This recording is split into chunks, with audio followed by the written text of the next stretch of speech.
Now, I want to go back to this question of the hyperinflation, and I'm going to make a claim, and I want to see what you think. I don't think the US can easily get to hyperinflation.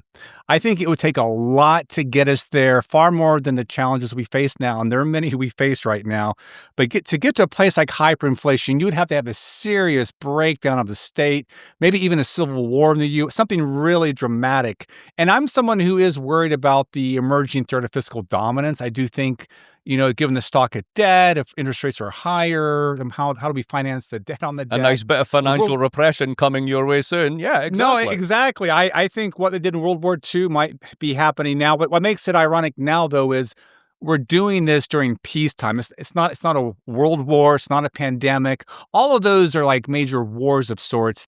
What we're doing now, to me, is less excusable. But even with that said, it's hard for me to see how we get from a moment like this to something like one of these failed states. So what do you think?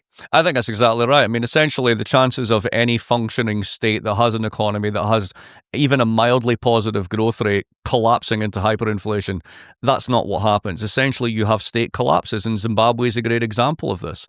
So you come out of colonialism after a brutal civil war. You then get into a situation whereby you manage to mismanage your farming assets. Then the banks get involved with this in a bad way. Then you start an actual war with a neighboring country. I mean, just every policy misstep you could make just concatenates and gets to the point whereby this state is broken. People transact in a foreign country, the currency. They import their goods from the neighboring country by walking over the border.